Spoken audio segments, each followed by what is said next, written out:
Guys आज हम आप लोगों को क्लास 12th केमिस्ट्री के यानी कक्षा 12 रसायन विज्ञान के महत्वपूर्ण न्यूमेरिकल के क्रम में नेक्स्ट लेक्चर लेकर आया हूँ। गाइस हम आप सभी को 12th केमिस्ट्री के 75 इंपॉर्टेंट न्यूमेरिकल्स यानी 75 महत्वपूर्ण न्यूमेरिकल्स जिसे आप लोगों को तैयार कर लेना चाहिए, जो आप सभी के बोर्ड एग्जाम को लेकर इंपॉर्टेंट है। हम आपको सोल्यूशन के साथ में कर रहे हैं और सोल्यूशन भी हम आपको टॉपिक वाइज कर रहे हैं। पहले हम किसी भी टॉपिक को समझाते हैं, उसके फार्मूले को अच्छे से समझाते हैं और उसको डीपली जाकर आपको समझाते हैं। उसके बाद उसके न्यूमेरिकल्स आपको कराते हैं। कोई भी टॉपिक अगर आपको उसका थ्योरी समझ में आ गया तो उससे संबंधित जो न्यूमेरिकल्स होते हैं आप आसानी से कर लोगे। न्यूमेरिकल्स आपके लिए मक्खन हो जाएंगे। इसीलिए हम आपको सबसे पहले टॉपिक समझाते हैं, उसके बाद न्यूमेरिकल कराते हैं। और आपको न्यूमेरिकल्स इसलिए नहीं आता है क्योंकि आप थियरी को ही अच्छे से पढ़े नहीं होते हैं। इससे पहले हम आपको क्वथनांक और हिमांक वाला जो इंपॉर्टेंट मोलर उन्नयन स्थिरांक और मोलर अवनमन स्थिरांक के जो क्वेश्चन थे उसको हम कराए थे। काफ़ी स्टूडेंट ने उसे देखा भी था। आज हम उसका नेक्स्ट लेक्चर लेकर आए हूँ जहाँ पर आपको हम प्रथम कोटि की अपक्रिया से संबंधित जो भी इंपॉर्टेंट क्वेश्चंस बनते हैं उसको तो हम यहाँ पे कराएंगे। यहाँ पे 2 क्वेश्चन आपको मैं दिया हूँ, इसके अलावा काफ़ी क्वेश्चंस हैं जो कि मैं आज के इस लेक्चर में कराऊंगा। सबसे बड़ी बात, अगर आप प्रथम कोटि अपक्रिया को अच्छे से समझ लेते हो, वैसे आप लोग पढ़े होगे, मुझे नो डाउट आप पढ़े होगे अच्छे से, मुझे मालूम है, लेकिन आज मैं प्रथम कोटि की अपक्रिया को जिस तरह से समझा रहा हूँ उस तरीके से अगर आप समझ लोगे तो इस पर आधारित जो भी न्यूमेरिकल्स आपके बोर्ड एग्जाम में आएंगे या फिर बोर्ड के बाद कॉम्पिटिटिव एग्जाम्स में आएंगे। जैसा कि मैं आपको बता दूं, कॉम्पिटिटिव एग्जाम में प्रथम कोटि की अपक्रिया से काफ़ी क्वेश्चन पूछे जाते हैं। एक ऐसा टॉपिक है जहाँ से आपके बोर्ड एग्जाम में भी न्यूमेरिकल्स आएंगे और कॉम्पिटिटिव एग्जाम्स में भी न्यूमेरिकल्स आएंगे। तो बाद में क्यों पढ़ना है, अभी से पढ़ लो अच्छे से।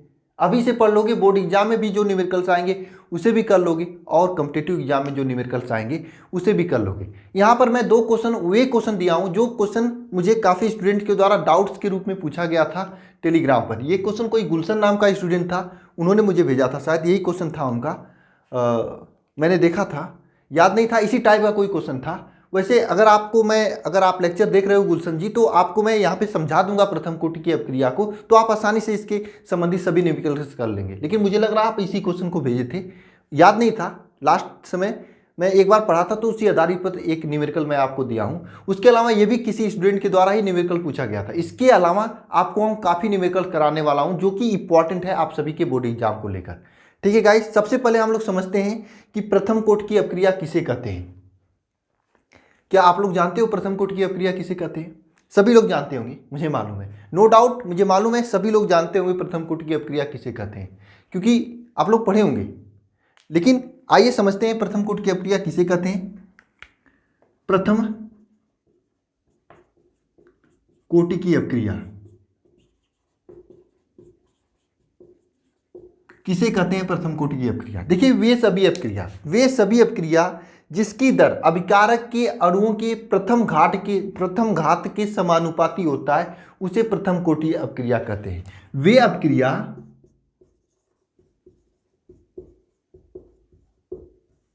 जिनकी दर का मतलब क्या होती है? गति। अभिकारक के मतलब अभिकारक किसे कहा जाता है मुझे बताने की जरूरत नहीं है, फिर भी मैं आपको बता दे रहा हूं।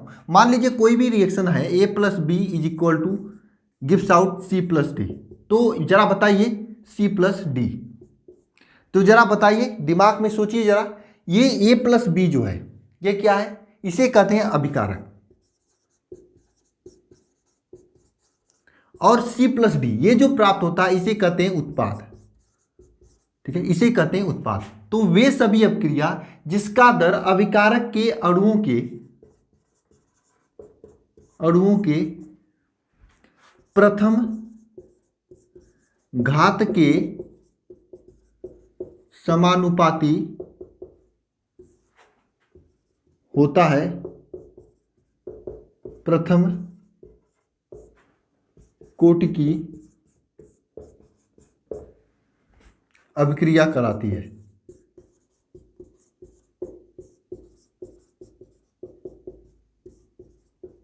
क्या कराती है? प्रथम कोटि की अपक्रिया कराती है। देखो सबसे बड़ी बात मैं बता दूं, आज मेरा लक्ष्य है आपको न्यूमेरिकल कराना, न कि प्रथम कोटि की अपक्रिया को समझाना। लेकिन फिर भी मैं डिफिनीशन यहाँ पे बता दिया ताकि आपको आगे अच्छे से समझ में आए। प्रथम कोटि की अपक्रिया किसे कहते हैं? वे सभी अपक्रिया जिनका दर अभिकारक के अणुओं के प्रथम घात के समानुपाती होता है उसे क्या कहते हैं? प्रथम कोटि की अपक्रिया कहते हैं। जरा सभी लोग बोलो मेरे साथ यार, क्यों आप लोग शांति से बैठकर बस लेक्चर देख रहे हो? बोलो बोलो मेरे साथ कि वे अपक्रिया जिनकी दर अभिकारक के अणुओं के प्रथम घात के समानुपाती होता है उसे कहते हैं प्रथम कोटि की अपक्रिया।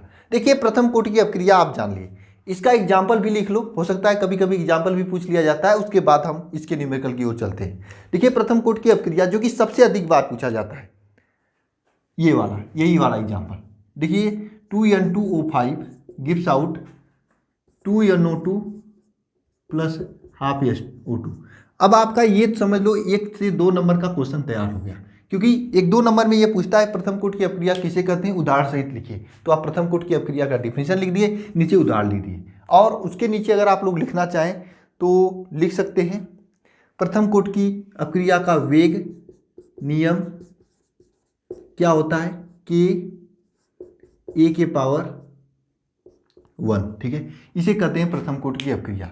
यहाँ तक आपका ओके है प्रथम कोटि की अपक्रिया से संबंधित। अब हम लोग चलते हैं प्रथम कोटि की अपक्रिया के लिए वेग स्थिरांक की तरफ, जहाँ से न्यूमेरिकल बनते हैं। यही एरिया आपको ध्यानपूर्वक समझना है। इतना तो आप सभी को सब लोग समझा देते हैं, लेकिन न्यूमेरिकल का जो फार्मूला होता है वो भी फार्मूला में उसका कैलकुलेशन कैसे किया जाता है, क्योंकि वहाँ पर बड़ा बड़ा अंक आ जाता है, तो वे सभी लोग नहीं समझा पाते हैं, और नहीं कोई अभी तक आपको इस तरह से बताया होगा जैसे मैं आपको बताने जा रहा हूँ। आप सभी लोग ऑफलाइन कोचिंग करते होंगे, वहाँ पर भी आप लोगों को नहीं बताया गया होगा, ठीक है। आइए देखते हैं ध्यानपूर्वक, आप इसे लिख लेना सबसे पहले यार। देखिए प्रथम कोटि की अपक्रिया के लिए वेग स्थिरांक, कोटि अभिक्रिया के लिए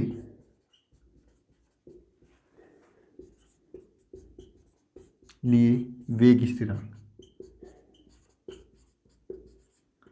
ठीक है। वेग स्थिरांक क्या होता है, फार्मूला सभी लोग कमेंट बॉक्स में कमेंट करो।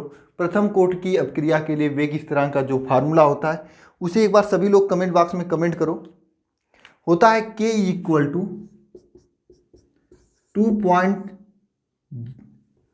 = 2 क्या होता है, सभी लोग कमेंट करो एक बार, तब मैं लिखूंगा।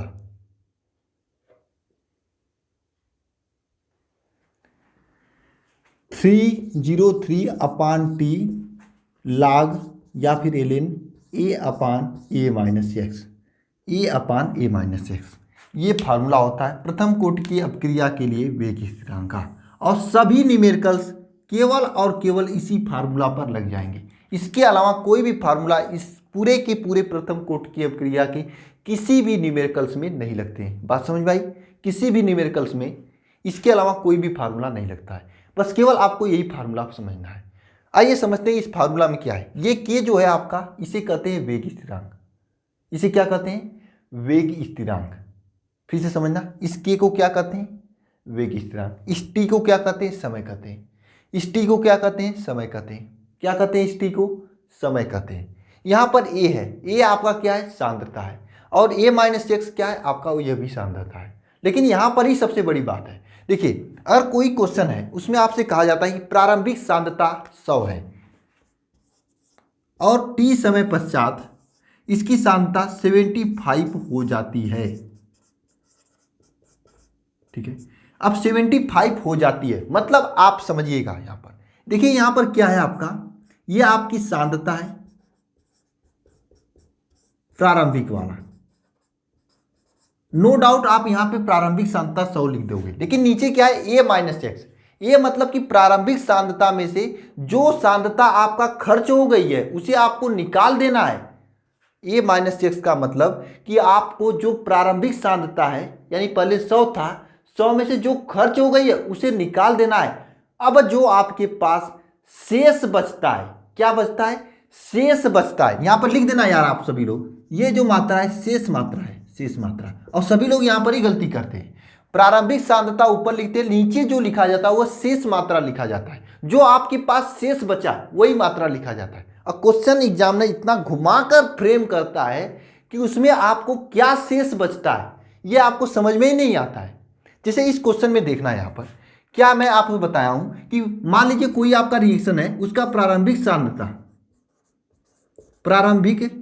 सांद्रता 100 है, टी समय पश्चात इसकी सांद्रता 75 हो जाती है।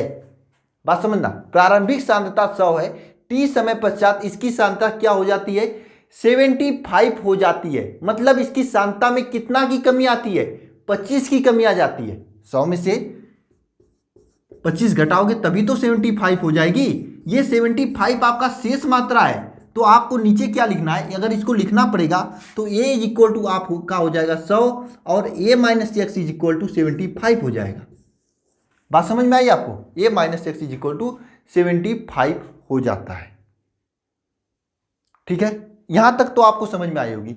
मान लीजिए हम आपको एक और क्वेश्चन बोल रहा हूं, सीधे सीधे क्वेश्चन बोल रहा हूं, अभी आपको ये बात समझ में आ जाएगी तो आगे आपको सभी क्वेश्चन आसानी से समझ में आ जाएगा। अभी आपको नहीं समझ में आ रहा होगा क्या मैं बता रहा हूं, लेकिन अभी मैं जब आप लोग क्वेश्चन करोगे तो अब आपको समझ में आएगा मैं क्या आपको चीज बता दिया हूं।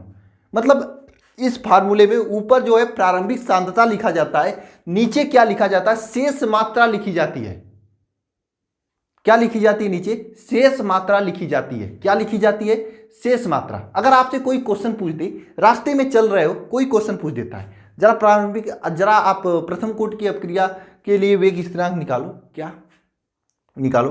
कोई है आपका प्रारंभिक मतलब कोई रिएक्शन है जिसकी प्रारंभिक सांद्रता 1 है, ठीक है, टी समय में A1 तिहाई मतलब 1/3 खर्च हो जाता है, तब आपको इसका वेग स्थिरांक ज्ञात करना है। वेग स्थिरांक ज्ञात करने के लिए आपको टी समय का मान दिया होगा, मान लीजिए ये 2 मिनट में खर्च होता है, ठीक है, तो आप टी के यहाँ पर 2 लिख दोगे। सबसे बड़ी बात आती है a/a-x में क्या लिखे, सबसे बड़ी बात आती है। आइए यहाँ पर इस क्वेश्चन में क्या करना है, क्वेश्चन आपको क्या दिया है, एक टी समय में प्रारंभिक सांद्रता 1 थी, ये क्या था, प्रारंभिक सांद्रता, ये प्रारंभिक सांद्रता टी समय में 1/3 हो जाती है, मतलब 1/3 खर्च हो जाती है। आपको क्या यहां पर लिखना है, प्रारंभिक सांद्रता बटे शेष क्या हो जाती है, 1/3 खर्च हो जाती है। मतलब आपका प्रारंभिक सांद्रता a इज इक्वल टू 1 हो जाएगा, ये प्रारंभिक सांद्रता हो जाएगा, ठीक है। अब फिर a माइनस एक्स जो शेष बचता है वह मात्रा आपको यहाँ पे लिखना है। शेष कितना बचता है, प्रारंभिक सांद्रता तो 1 है, यक्स का मान आपको क्या है जो आपको यहाँ पे लिखोगे ताकि आपको शेष मात्रा प्राप्त हो जाएगा। तो प्रारंभिक सांद्रता तो 1 है और टी समय पश्चात आपका 1/3 खर्च हो जाता है। जैसे आपके पास पहले 100 रुपये था, उसमें से 25 रुपये खर्च हो गया तो 75% रुपया ही बचा ना। यहाँ पर पहले 1 रुपये था, उसमें से 1/3 खर्च हो गया, तो 1 में से 1/3 घटा दिए तो आपका कितना बचेगा, 2/3। तो ये आपका a माइनस एक्स है। मैं उम्मीद करता हूं कि आपको a माइनस एक्स समझाने में सफल रहा। अगर सफल रहा तो एक बार सभी लोग नीचे कमेंट बॉक्स में कमेंट करें कि आप a माइनस एक्स निकाल लोगे। a माइनस एक्स का मतलब है जो आपके पास शेष बचा है। क्वेश्चन में आपको यही देखना है कि प्रारंभिक मात्रा क्या है और शेष मात्रा क्या है। कितना खर्च हुआ उससे आपसे नहीं मतलब, आपसे मतलब यही है कि कितना शेष है। अगर शेष आपको प्राप्त रहेगा तो आप आसानी से बहुत ही चुटकियों में आप क्वेश्चन को कर ले जाओगे और नंबर प्राप्त कर लोगे। नंबर प्राप्त कर लोगे तो परसेंटेज आ ही जाएगा बहुत ही आसानी से। लेकिन आपको एक ही चीज ध्यान देना है, इसमें शेष मात्रा क्या है। शेष मात्रा सब लोग नहीं निकाल पाते हैं। क्वेश्चन में आपको एग्जामिनर इस तरह से उलझाएगा कि आप वहां पर बोल्ड हो जाओगे, लेकिन बता देना एग्जामिनर से कि आप मेरे स्टूडेंट हो, उसे बता देना, मैसेज सीधे जाना चाहिए उसे कि आप मेरे स्टूडेंट हो। आप उसको सही करके आना वहां पर। आपको सीधे क्वेश्चन में पहले ही खोजना है कि प्रारंभिक मात्रा क्या है और शेष मात्रा क्या है, खर्च क्या होता है, इससे आपसे नहीं मतलब। आप दुकान में जाते हो, आपको केवल इतना से मतलब कि आपके पास कितना पैसा था, अब आपको पास कितना पैसा है, आप बीच में क्या क्या खर्च किए हो, क्या क्या खरीदे हो, इससे नहीं मतलब। आपको सीधे इतना से मतलब कि प्रारंभिक मात्रा क्या है और अंतिम मात्रा क्या है, कितना आपके पास शेष बचा है।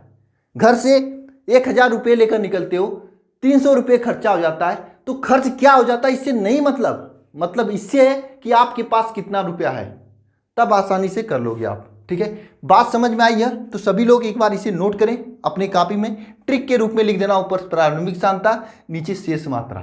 ठीक है, अब हम आपको अर्धायु काल को समझाएंगे और अर्धायु काल में मैं आपको ऐसा ट्रिक बताऊंगा जिससे आप बड़ा बड़ा जो आपका कैलकुलेशन होता है उसको चुटकियों में कर लोगी। पहले आप इसे लिखिए, फिर मिलते हैं आपसे। मिलते क्या है फिर आपको बताते हैं। क्लास बंद नहीं हो रही है।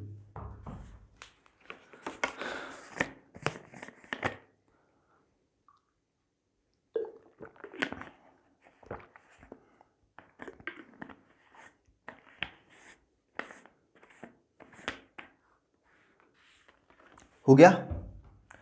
ठीक है, ऊपर का मैं रब कर रहा हूं ये वाला। इसके बाद 10 क्वेश्चन आपको बताऊंगा।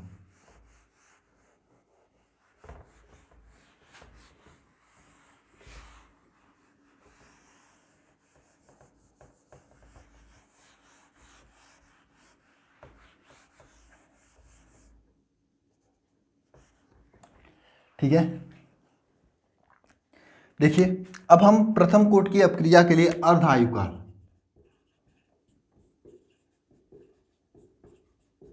अर्धायुकाल को निकालते हैं। ठीक है, अर्धायुकाल का मतलब ऐसा समय जिस समय में कोई भी मात्रा है अपने प्रारंभिक मात्रा का आधा रह जाता है, मतलब आधा खत्म हो जाता है तो आधा रहेगा।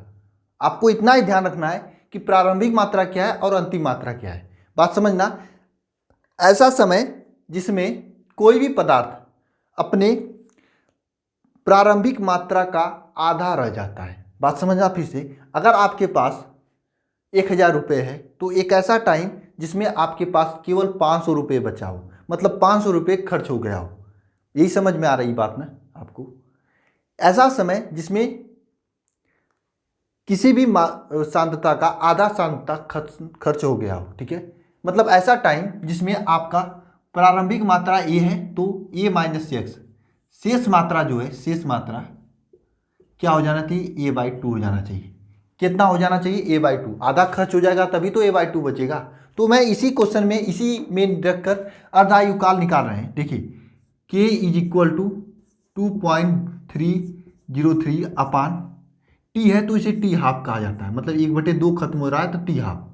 यहाँ पे देखना लाग प्रारंभिक मात्रा क्या होता है, ए अपान ए माइनस एक्स होता है ना। तो अब हम ए अपान ए माइनस एक्स के स्थान पर क्या लिख रहे हैं, ए के स्थान पर तो ए ही रहने दे रहे हैं, क्योंकि प्रारंभिक मात्रा ए आपका है, ये प्रारंभिक मात्रा ये प्रारंभिक है। ठीक है, तो ए के स्थान पर हम ए ही रहने देते हैं। नीचे शेष मात्रा लिखते हैं ए माइनस एक्स। ए माइनस एक्स का मान क्या है, a/2, a/2 लिखते हैं। ठीक है, तो ये ए से ए कट जाएगा। इसके आगे देखना आप लोग, k is equal to 2.303 upon t half log 2। ठीक है, अब देखना आप सभी लोग यहाँ पे टी हाफ मतलब अर्धायु का काल मतलब समय होता है, तो t half is equal to क्या हो जाएगा, 2.303 अपान के log 2। आपको ये फार्मूला याद रखना है, किताब में ये फार्मूला नहीं दिया होगा, आपको यही याद रखना है। यही आपका ट्रिक है, यही आपका नियम है। इसी से आपका बड़ा बड़ा कैलकुलेशन छोटा हो जाएगा। कैसे होगा मैं आपको आगे बताऊंगा, लेकिन अभी आपको अर्ध आयुकाल के लिए यही फार्मूला ज्ञात करना है। यह आपका है अर्ध आयु काल के लिए। अब मैं जैसे बता रहा हूं वैसे वैसे चलो, पूरा क्वेश्चन इसका मक्खन हो जाएगा। एग्जाम के बाद भी आपको आसानी से आएगा। आपको यही फार्मूला याद रखना है, t half is equal to 2.303 log 2 upon k. केवल ये फार्मूला याद रखना है। साथ में ये भी याद रख लेना कि log 2 का मान होता है 3.301।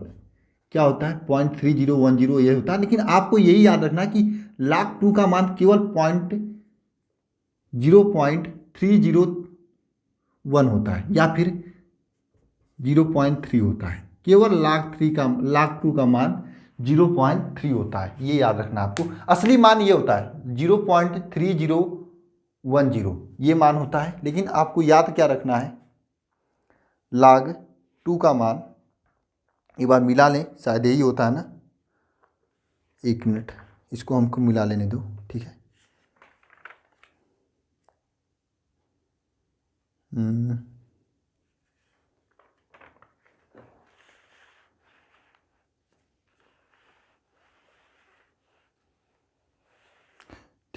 तो आपको क्या करना है, log 2 का मान कितना होता है यार, एक मिनट, देखो दिमाग से उतर गया मेरे। ऐसा करो आप log 2 का मान जो है, हाँ यही होता है शायद 0.3010, यही होता है, आपको 0.3 याद रखना है, ठीक है। ये log 2 का मान बस ये याद रखना है, आपको क्या रखना है, ये याद रखना है, ठीक है। लिखिए, लेकिन बुक में क्या मान दिया रहता है उसको भी पढ़ना जरूरी है, क्योंकि अगर आपको बुक वाला नहीं याद रहेगा तो आपके लिए दिक्कत हो जाएगा। बुक में जो मान दिया होता है उसको भी याद रख लो, क्या होता है, T12 इज इक्वल टू 0.693, 693 ही होता है ना, हाँ 693 अपान के, ये होता है। लेकिन इसका हम लोग कहीं पर यूज नहीं करेंगे, यूज करेंगे तो इस वाले फार्मूले का। किसी भी न्यूमेरिकल में आपको केवल यही फार्मूला यूज करना है। ये फार्मूला यूज करोगे तो मेरा कोई गारंटी नहीं, मैं आपसे सीधे कर रहा हूँ, सावधानी। इस फार्मूले का यूज करोगे तो हो सकता है आपका 2 नंबर से लेकर 5 नंबर तक जीरो बन जाए। कैलकुलेशन नहीं कर पाओगे यार, कैलकुलेशन आप लोग नहीं कर पाओगे, ठीक है, कैलकुलेशन आप लोग नहीं कर पाओगे। तो चलिए न्यूमेरिकल पर, तो दोनों फार्मूला आप लोग हम यहाँ पर लिख लेते हैं एक बार। के इज इक्वल टू होता क्या है, 2.303 अपान टी log ए अपान ए माइनस एक्स, ठीक है, ये होता है। और T12 इज इक्वल टू, ये ऊपर वाला फार्मूला लिखेंगे 2.303 अपान के log 2, ये होता है, ठीक है। या फिर T12 इज इक्वल टू 0.693 अपान के। ये 3 फार्मूला है जो कि आपको इसी पर सभी न्यूमेरिकल्स करना है। इसको हम रब कर रहे हैं, ये दोनों न्यूमेरिकल बाद में करेंगे। उससे पहले हम लोग इस टॉपिक को समझने के लिए 2-3 बेसिक न्यूमेरिकल करते हैं। रब करने वाला कहाँ पे गया आप, चलिए, ठीक है, थोड़ा सा धैर्य रखिए, समझ में आ जाएगा। ऐसा समझ में आएगा कि कभी नहीं भूलेगा, बात समझना। बस आपको ये तीनों फार्मूला याद रखना है। ये तीनों फार्मूला आपको समझ में आ गया है, मुझे मालूम है। चलिए हम न्यूमेरिकल क्वेश्चन करते हैं। वैसे मैं इसी न्यूमेरिकल को भी करना चाहोगे तो सेकंड भर में कर लोगे आप लोग, लेकिन फिर भी उससे पहले मैं एक न्यूमेरिकल क्वेश्चन बोल रहा हूँ, उसको आप लोग लिखिए। लिखिएगा, मैं भी लिख देता हूँ, ठीक है, 1 मिनट लगेगा बस। क्वेश्चन क्या है आपका,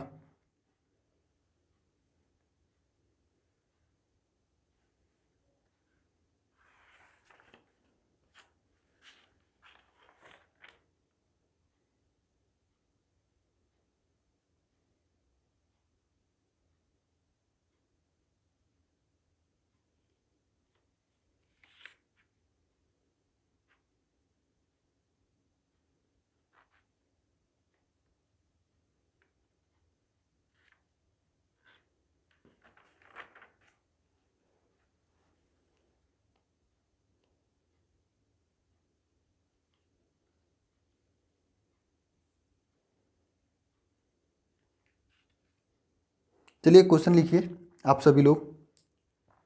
प्रथम कोटि अपक्रिया के लिए अर्ध आयुकाल 60 मिनट है। प्रथम कोटि अपक्रिया के लिए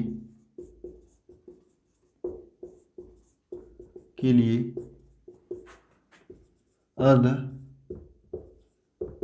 आयुकाल 60 मिनट है। प्रथम कोटि अपक्रिया के लिए अर्ध आयुकाल क्या है, 60 मिनट है। कितने समय पश्चात यह, कितने समय में अपक्रिया 90% पूर्ण हो जाएगी, कितने समय में अपक्रिया 90% पूर्ण हो जाएगी।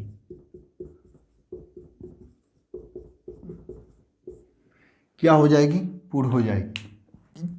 ये क्वेश्चन है। क्वेश्चन मैं पहले ही टफ क्वेश्चन उठाया, मुझे मालूम है फार्मूले में रखने वाला क्वेश्चन आप लोग कर लोगे, ठीक है। क्वेश्चन को करते हैं, ठीक है। सबसे पहले क्या है, प्रथम कोटि की अपक्रिया के लिए अर्ध आयुकाल कितना है, 60 मिनट है। क्वेश्चन में आपसे क्या पूछा है, कितने समय में अभिक्रिया 90% पूर्ण हो जाएगी। ऊपर वाले को अगर हम नहीं देखें तो नीचे वाले से सॉल्व करते हैं। आपको समय पूछा है, कोई अभिक्रिया है, कितने टाइम में आपका वह अभिक्रिया 90% पूर्ण हो जाएगी। तो सबसे पहले ये वाला फार्मूला लिखते हैं, K इज इक्वल टू क्या है 2.303 upon T log A upon A minus x. A upon A minus x का मतलब ऊपर क्या है प्रारंभिक मात्रा, नीचे क्या है आपका ये शेष मात्रा है। ठीक है, ऊपर वाला प्रारंभिक मात्रा, नीचे वाला शेष मात्रा। लेकिन आपसे यहाँ पे समय पूछा है इसलिए टी को यहाँ पर लेते जाते हैं। टी इज इक्वल टू क्या हो जाएगा 2.303 अपान के log A upon A minus x, ये हो जाएगा। अब ध्यानपूर्वक देखना, आप लोग ध्यानपूर्वक यहाँ पे समझना। देखिए यह क्या पूछा है क्वेश्चन में, कितने समय में, यानी आपको टी निकालना है। यह अपक्रिया प्रारंभिक मात्रा के, यानी यह अपक्रिया 90% पूर्ण हो जाएगी। यानी सबसे पहले तो ये 100% रही होगी, मतलब कि प्रारंभिक मात्रा क्या है, भिक मात्रा क्या है आपका 100% है। 90% पूर्ण हो जाती है। आपको क्या पे ध्यान रखना है, प्रारंभिक मात्रा और शेष पर ध्यान रखना है। 90% पूर्ण हो जाती है तो शेष मात्रा कितना बचता है, शेष मात्रा आपका कितना बचेगा, शेष 100 माइनस 90 इज इक्वल टू 10, ये आपका शेष मात्रा हो जाएगा जो कि आपका a माइनस एक्स के बराबर होगा। तो इस समीकरण में लिखेंगे t इज इक्वल टू 2303 अपान के log 100/100 माइनस 90। ठीक है, ये लिखेंगे। तो t इज इक्वल टू क्या हो जाएगा 2.303 अपान के log 100/10। तो ये 10 से 10 कट जाएगा तो log 10 हो जाएगा। ये क्या हो जाएगा, काट के आप लिख सकते हो log 10। कैसे log 10 लिखेंगे, ये यहाँ देखिए 100 है, नीचे ये 90, 100 में से 90 जाएगा तो 10 बचेगा, 10 से 10 कट जाएगा तो log 10 ही बचेगा ना। 100 में अगर आप 10 से भाग दोगे तो क्या बचेगा, 10 ही बचेगा ना, तो वही 10 है log 10। ठीक है, log 10। अब देखिए, अब आपके पास इस t का मान ज्ञात करना है, लेकिन t के मान ज्ञात करने के लिए आपको इस k का मान आना चाहिए। k का मान कैसे ज्ञात करोगे आप सभी लोग, इस k का मान कैसे ज्ञात करोगे, देखो कैसे ज्ञात करना आपको। क्वेश्चन में दिया है यहाँ पे प्रथम कोटि की अपक्रिया के लिए अर्ध आयुकाल क्या है 60 मिनट है। तो आपको मानना है यहाँ पर अर्ध आयुकाल, अर्ध आयुकाल टी हाफ से निकालेंगे। ठीक है, t half is equal to क्या होता है, आपको मैंने बताया था, वैसे तो होता है 0.9693 अपान के। ठीक है, लेकिन मैंने आपको बताया था न्यूमेरिकल इससे लगता है क्या 2.303 अपान के इंटू log 2, इससे न्यूमेरिकल लगता है 2.303 अपान के इंटू log 2 से लगता है न्यूमेरिकल। ठीक है, तो आपको t half is equal to दिया है, प्रथम कोटि की अपक्रिया के लिए टी हाफ का मान कितना है 60 मिनट है। ठीक है, क्या मान है 60 मिनट। आपको क्या करना है, इस के को यहाँ पर लाना है, के इज इक्वल टू क्या हो जाएगा 2.303 log 2 अपान 60, ये हो जाएगा log 2 अपान 60, क्योंकि टी हाफ का मान दिया है आपका ना, टी हाफ ये आपका मान दिया है 60 मिनट। तो आप यहाँ पर लिखोगे टी हाफ के मान के स्थान पर कि ये 60 हो जाएगा, और ये किसका मान हो जाएगा, के का मान हो जाएगा। अब इस के का मान ये वाला यहाँ पर ला के रखेंगे तो t इज इक्वल टू क्या हो जाएगा 2.303 अपान 2.303 इंटू log 2 अपान 60। जरा देखो कितना आसान हो गया, ये 2.303 अपने से कट ही जाएगा, ऊपर ये log 10 तो रहेगा ही, log 10 का मान क्या हो जाता है 1 हो जाता है। तो यहाँ पर t इज इक्वल टू क्या हो जाएगा 60 अपान 0.60 अपान क्या हो जाएगा log 2 हो जाएगा, और इस log 2 का वैल्यू क्या होता है 60 अपान 0.3010 ये होता है। तो इसको हम निगलेक्ट मार देते हैं आगे वाले का, बस यही रखते हैं 60 अपान 0.3। तो इसको लिख सकते हैं हम लोग 600/3, इसको लिख सकते हैं 200, 200। इसे क्या लिख सकते हैं 200। तो ये 200 मिनट होगा, ठीक है। इस प्रकार से आप लोग टी हाफ के स्थान पर log 2 × 2.303 रखकर आसानी से क्वेश्चन को कर सकते हो। इस क्वेश्चन को कर लिए, आपको कोई समस्या तो नहीं आनी चाहिए, नहीं आई होगी मुझे मालूम है, नहीं आई होगी मुझे मालूम है। एक आओ हम लोग लिखते हैं, एक और क्वेश्चन करते हैं, आइए देखते हैं। इसके बाद हम ये दोनों क्वेश्चन करेंगे। क्वेश्चन इंपॉर्टेंट है, यहां से क्वेश्चन बनते हैं, प्रथम कोटि की अपक्रिया से क्वेश्चन आपके बोर्ड एग्जाम में बनते हैं। इस बात को समझना आप लोग। लेक्चर लंबा हो रहा है तो इसके चक्कर में मत रहना कि लंबा हो रहा है तो फिर दिक्कत होगी। नहीं समझ में आया तो इस क्वेश्चन से आपको पूरा समझ में आ जाएगा। आइए क्वेश्चन को करते हैं। क्वेश्चन क्या है? क्वेश्चन है आपका कि प्रथम कोटि की अपक्रिया के लिए 1/3 समापन पर प्रयुक्त समय के लिए व्यंजक प्राप्त कीजिए। ठीक है, प्रथम कोटि की अभिक्रिया के 1/3 समापन पर व्यंजक ज्ञात कीजिए। अब आपको क्या करना है, मैं ये 2-3 क्वेश्चन आपको करके दिखा दे रहा हूं कैसे किया जाता है, किस प्रकार से सोचा जाता है। अपने बुक में जितना भी क्वेश्चन दिए होंगे सभी को कर बैठना आप लोग, ठीक है। आइए इस क्वेश्चन को करते हैं। यानी प्रथम कोटि की अपक्रिया के 1/3 समापन पर व्यंजक ज्ञात कीजिए। तो सबसे पहले प्रथम कोटि की अपक्रिया के लिए क्या होता है formula, K = 2.303/T log A/A-x, ये तो फार्मूला होता है। अब 1/3 समापन पर, यानी आपको क्या ज्ञात करना है, सबसे प्रारंभिक मात्रा 1/3 आपका समापन हो जाता है। तो शेष कितना बचता है, शेष क्या बचता है जरा सोचो। ये इसका तो यहाँ पर प्रारंभिक मात्रा हो जाएगा, नीचे आपका शेष मात्रा हो जाएगा। तो शेष मात्रा आपको ज्ञात करना है। प्रारंभिक मात्रा 1 है, उसमें से 1/3 समापन हो गया तो 2/3 ही बचेगा ना। ये शेष मात्रा क्या है आपका 2/3 है। तो यहाँ पर रखेंगे और समीकरण प्राप्त हो जाएगा 2.303/T log, देखिए प्रारंभिक मात्रा क्या था आपका 1 था, शेष मात्रा क्या है आपका 2/3 है, 2/3 है। प्रारंभिक मात्रा आपका 1 था और शेष मात्रा क्या है, ये आपका A-x है। तो x आपका 1/3 समापन पे दिया तो शेष मात्रा क्या हो जाएगा 2/3। तो K =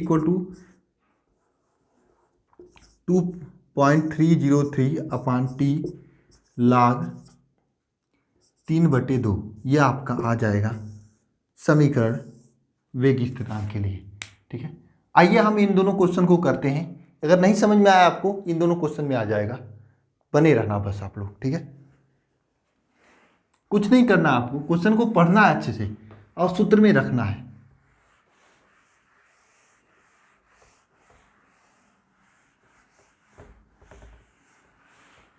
अच्छा जरा बताइए, प्रथम कोटि की अपक्रिया के लिए वेग स्थिरांक का मात्रक क्या होता है? कमेंट बॉक्स में लिखिए आप लोग। देखिए क्वेश्चन क्या है, फर्स्ट क्वेश्चन को पढ़ते हैं। सिद्ध कीजिए कि प्रथम कोटि की अपक्रिया में 99.9% पूर्ण होने में लगा समय अर्ध आयु काल का 10 गुना होता है। अर्ध आयु काल का 10 गुना होता है, ठीक है। क्या है समय, लगा हुआ समय अर्ध आयु काल का 10 गुना होता है, ठीक है। ये क्वेश्चन है आपके सामने, ठीक है। तो आइए शुरू करते हैं। 99.9% पूर्ण होने में लगा हुआ समय, ठीक है। सबसे पहले हम लोग इस क्वेश्चन के लिए प्रारंभिक मात्रा मानते हैं। प्रारंभिक मात्रा क्या 100 मानते हैं, क्या मानते हैं 100 मानते हैं। तो शेष मात्रा क्या हो जाएगा, ये प्रारंभिक मात्रा आपका ये हो गया, ये -x शेष मात्रा होगा। तो 100 में से आपका कितना पूर्ण हो गया है, 99.9% पूर्ण हुआ है।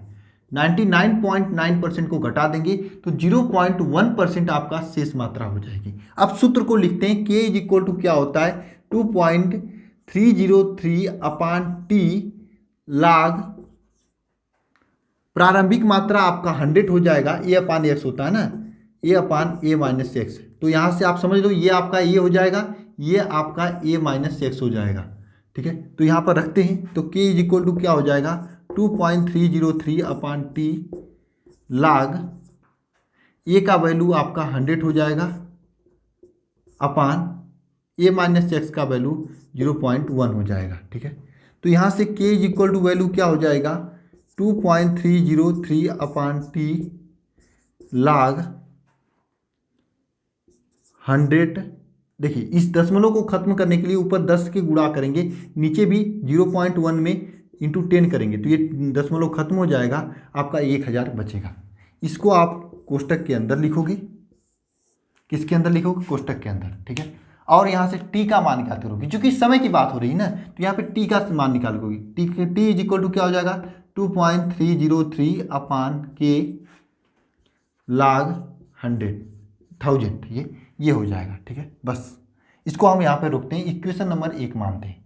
ठीक है, ये आपका टी कितना है 99.9% खत्म होने में लगा हुआ समय है। ठीक है, अब हम लोग टी हाफ ज्ञात करते हैं। टी हाफ कैसे ज्ञात करेंगे टी हाफ? मेरे पास फार्मूला क्या होता है, वैसे फार्मूला तो कुछ और दिया होता है, फार्मूला ये होता है 0.693 अपान के होता है t half is equal to, लेकिन हम लोग क्या लगाते हैं अपना फार्मूला लगाते हैं, क्या 2.303 इंटू लाग 2 अपान के, ये फार्मूला लगाते हैं। ठीक है, ये फार्मूला लगाते हैं तो यहाँ से आपका t half is equal to क्या हो जाएगा 2.303 लाग 2 अपान के, ये टी हाफ का वैल्यू हो जाएगा। यहाँ पर टी 99% का वैल्यू क्या है 2.303 अपान के इंटू लाग 100, ये है आपके सामने, और यहाँ पर टी हाफ का वैल्यू ये है। आइए इसको हम सॉल्व करते हैं। दोनों यहाँ पर क्या क्वेश्चन में क्या लिखा गया है, सिद्ध कीजिए कि प्रथम कोट की अपक्रिया के लिए 99% पूर्ण होने में लगा समय अर्ध आयु काल का 10 गुना होता है। यानी ये वाला इसका क्या हो जाएगा 10 गुना हो जाएगा, मतलब 99.9% खत्म होने में जो समय लगता है इस अर्ध आयु काल के 10 गुना के बराबर होगा। मतलब इसका यह 10 गुना है, मतलब इन दोनों का अनुपात 10 के बराबर होगा। तो आइए हम इन दोनों का अनुपात ज्ञात कर लेते हैं। T 99.9% upon t half. ठीक है, इसको करते हैं, यहाँ पर ये देखिए टी 99.9% है तो इसको उठाकर ऊपर लिखते हैं, क्या 2.303 लाग 10 की पावर 3। देखिए आपको मालूम है 10 लिखा जाता है, अगर 100 कहीं पे दिया है तो इसको 10 की पावर स्क्वायर लिख देते हैं, 1000 दिया होता है जिसको क्या लिखते हैं 10 की पावर 3 लिख देते हैं, तो यहाँ पे 10 की पावर 3 हो जाएगा अपान के, ये हो जाएगा। नीचे टी हाफ का वैल्यू लिखेंगे, टी हाफ का वैल्यू लिखेंगे, टी हाफ ये है आपके सामने, यही टी हाफ है ना, इसको लिखेंगे 2.303 लाग 2 अपान के, इस के से ये कट जाएगा, इससे ये कट जाएगा, और देखना यहाँ पर क्या हो जाएगा t 99.9% upon t 1/2 t half is equal to 3 into log 10 अपान लाग 2।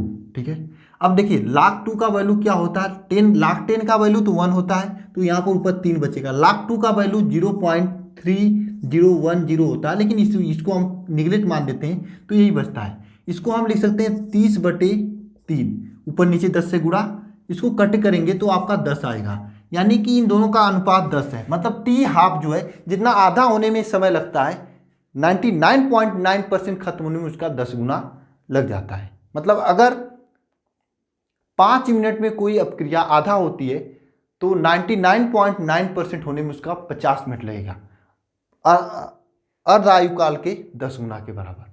ये क्वेश्चन का अर्थ है और ये इस तरह से सॉल्व होता है। मुझे उम्मीद है आपको सॉल्व करने आ गया होगा, क्वेश्चन पूरा समझ में आया होगा। ये क्वेश्चन मैं आपके लिए दे रहा हूँ होमवर्क, अपने से करना है क्वेश्चन को, बहुत ही अच्छा क्वेश्चन है। आपको समझ में आया है तो क्वेश्चन को करके इसका आंसर कमेंट बॉक्स में कमेंट करना। 2020 में पूछा गया था, ये आंसर पेपर उठा कर देख लेना, ये वाला भी क्वेश्चन, ये वाला भी क्वेश्चन।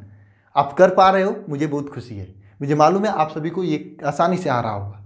बस आप अर्धायु काल के पास में ये वाला फार्मूला लिख देना, सब कुछ अपने आप कट जाएगा सुनियोजित तरीके से। तो मिलते हैं नेक्स्ट वीडियो में। वीडियो देखने के लिए आप सभी को बहुत बहुत धन्यवाद।